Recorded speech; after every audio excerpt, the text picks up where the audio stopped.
Hello friends, my name is Troy, welcome back to my channel. And it is finally the end of April. I felt like this was the longest year of my life. So much was going on, which I thought would speed it up, but I feel like I still don't even remember some of the books that I read. I don't know, but I did read a total of 14 books this month, I'm finishing up, but I have a few days left. I'm still on the increase. I'm so proud of myself for continuing my upward streak, because in January I read 7 books, in February I read 11 books, and in March I read 12 books. I don't really know how I got much time this month for reading, but I do think a lot of the books initially came through one series that I'm about to talk about, with an audiobook series that I just kind of binged, because I did have so many projects, so much stuff going on, and a lot of video work, so I'm excited to discuss. Make sure to leave a like on this video. Let's get this to 50 likes. Alright, first let's talk about a big series that I binged on audiobook this month, and that was the Selection series by Kiera Cass. I read 6 Kiera Cass books this month. The Selection, The Elite, The One, The Heir, The Crown, and Happily Ever After. So I read the first kind of trilogy, the Selection trilogy, then I read The Heir and The Crown, which is a spin-off kind of sequel series, and then I read the novella, a collection of novellas. I didn't count them as individual books, I just counted the bundle of novellas, Happily Ever After, as a book. So that counts as 6 books. If you just pick up The Selection, it's basically about this girl named America Singer, who is in this secret kind of romantic relationship with her boyfriend Aspen, and she's in this town in Ilya, which is a country kind of in the future of America. It's 100 years after the demise of America and after World War IV. And basically in this world there is a caste system, which means that everyone is ranked 1 through 8. So 1 is the royal family, 8 is basically the poor people, and it's basically kind of this oppressive system. America's a 5, and only 5s can work in entertainment and art. So America is a singer basically, and she can't be say a teacher, she can't be a laborer. You always have to have specific jobs in each caste, and so it's just not a very good system, and we explore that through the series. But there is a selection happening for Prince Maxen, which is the son of the current king of Ilya, and basically she gets selected, so she kind of, gets removed from her life with Aspen, who she still loves, and now has to be thrown into this competition with Maxen, who she definitely does not love. And so there's this intricate love triangle between her feelings for Aspen and her feelings for Maxen, as Maxen and America start to build a relationship. And there's also some dangerous rebels trying to get into the castle. The selection takes place with 35 other girls, and they are trying to all win the love of Maxen. Who will win? I don't know. Is it America? Is it another girl? Is it Celeste? Is it Anna? Is it Chris? There's so many possibilities. Although this was definitely a flawed series, and there's a lot of negatives to it, I think it was just one of those sweet, kind of childish, not very good writing, but still kind of enjoyable. When you read a cliche book, it's just kind of funny because it's not really totally believable or totally realistic, but you just kind of need it. It's one of those fantasy books that you didn't know you need until you read it. And this was one of those series that I was really scared to read at first. I was definitely this is a series that I will never read, just like Twilight or something like that. But I actually ended up enjoying it. Like I said, it's not very realistic. For example, they think this Bachelor sort of Hunger Games kind of a romance competition show is going to quell the rebels, quell the public rebellion. They think that's going to help something.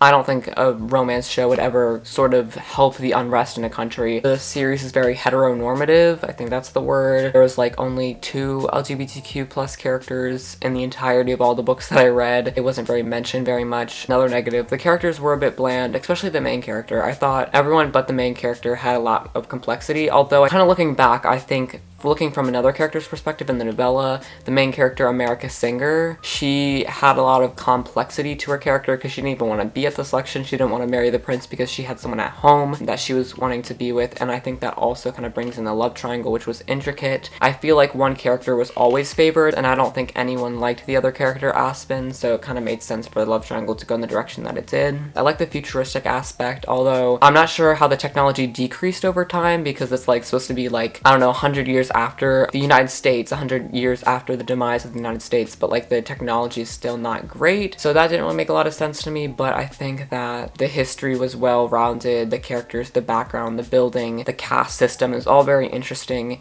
and unique, and I thought that even though it's not the best writing, I still enjoyed it a lot, and I would definitely recommend it. For the last quarter of our ELA class, we're reading Things Fall Apart by Chinua Achebe and another book which I'll talk about next month. This is basically a story about this like African tribe called the Igbo tribe, and it kind of goes into like a lot of the historical context and like background of the colonialism sort of deal. I don't really know how to describe it, but basically it says Things Fall Apart tells two intertwining stories centering on Okonkwo, which is a fictional character on the Igbo village in Nigeria. The first is a fable about the conflict between the individual and society, which I kind of explored this in my summative, which I got a 100 on, but basically it's like kind of like the settling fracture within the culture, kind of like culture and society, and like how that kind of differs from individualistic views. And then there's also talk of like kind of the fall of the tribal world within the kind of the colonialism of the white missionaries trying to spread Christianity. So there's a lot of interesting content that goes into this, and I really enjoyed like writing about it and reading from it. Like this was a very like simple book for me, it seems like I got almost a 100 on every single assignment because I was just able to kind of understand. I really liked it, and it's like I like stories that explore like different cultures, and that's why I like this unit about like exploring personal identity and cultural identity and stuff like that. So I really enjoyed it. It's like a school book, so it's not like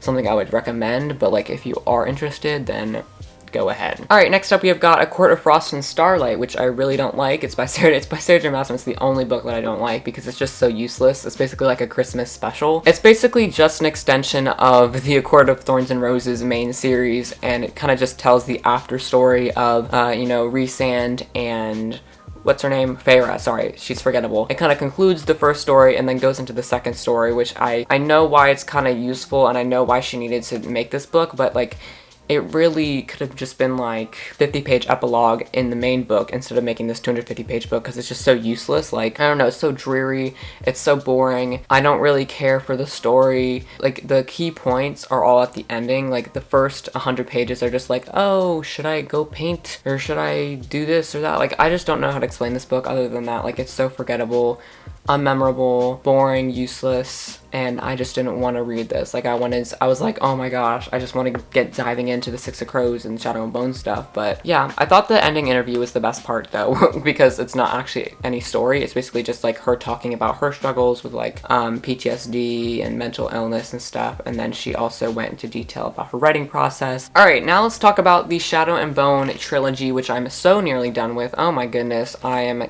bittersweet about this series ending because I really enjoyed a lot of it. I enjoyed the content, I enjoyed the idea, but I'm also excited because like there is going to be the Six of Crows. I'm going to read the Six of Crows after this, which I'll talk about in a second. This series is just kind of bland and boring, so it's like I kind of want to get over with it, but like it's also a really good concept, and it's like I just have a love-hate relationship with the series. Like the first book I really enjoy. It's just the second two books that like are not as interesting to me for some reason. The second book, like it started off good, the middle was boring, and then it picked up at the end. The third book, it took me like 50 pages to really get into it, and now I'm enjoying the second or the third book, but like it's just there's some dull parts that really make me not want to continue reading.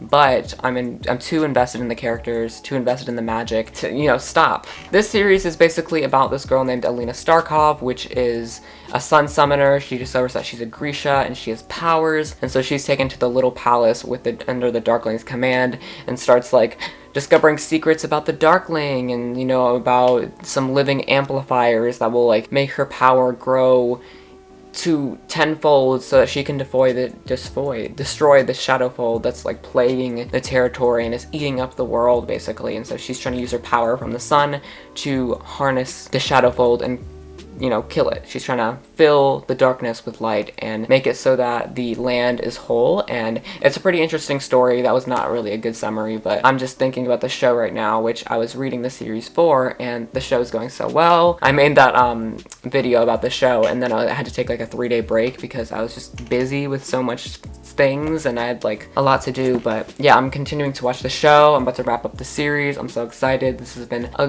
good ride, and I'm really liking where I am right now in like Ruin and Rising. Like I'm really enjoying, and I'm so excited to see what happens. I'm really hoping to see something I don't know, there's so much on the edge, on the table. This month I read 2 Fun Jungle books, which was on ebook, and I read The Big Game and Poached. Well, Poached was number 2, Big Game was number 3. I read Poached, and now I'm reading Big Game. And these are just 2, you know, fun mystery zoo books, which I really enjoy, by Stuart Gibbs, and his books always, you know, bring me joy. And I actually didn't realize this, but I had originally missed 2 Fun Jungle series. I thought I read everything but the first book, but now I realized that I never read the second book either. So the second book was a total surprise, and I really enjoyed it. It was actually better than the first book. I really enjoyed Poached. And now I'm reading Big Game, which is about a rhinoceros that got like taken from the zoo, or was like shot at, and that's also really interesting. The first one was about a koala that got kidnapped, and then the third one's about a rhino that got kidnapped, and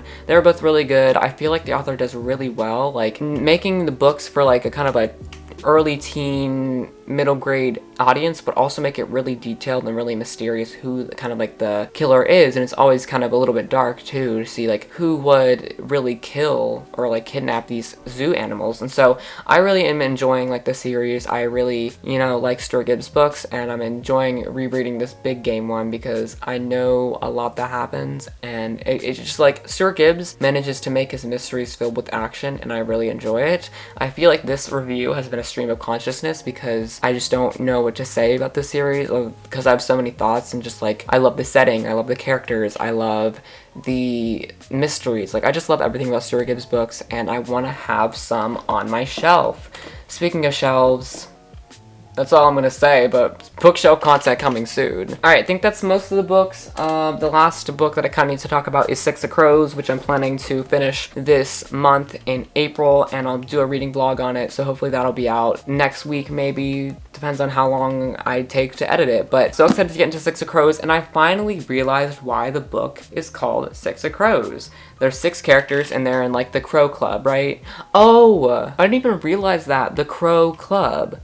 In the show, that's what the club is called, right? Because he gives the deed to the girl who has the heart render, and he gives the deed, the Crow Club, to her. So 6 of Crows, you have Kaz, Inej, and Jesper. Convict with a thirst for revenge, I think, is Kaz. A sharpshooter who can't walk away from a wager, Jesper. A runaway with a privileged past, I don't know who that is. A spy known as the Wraith, Inej. A heartrender using her magic to survive the slums, Nina. A thief with a gift for unlikely escapes, don't know who that is. But I'm starting to kind of piece all the puzzle together with the 6 of Crows because I'm watching the show, and I think that's going to be a good introduction to the series. And based on what I've seen in the show, which I think the Six of Crows arc in the show is much more interesting than the Shadow and Bone arc, so I'm really excited to see how the Six of Crows goes, because I know everybody loves Six of Crows. I've never seen a negative review of Six of Crows, so I'm so excited to read it and let you guys know my thoughts in the form of a reading vlog. But that wraps up this video, guys. Thank you so much for watching. It is almost time for May, which I'm so excited for. I'm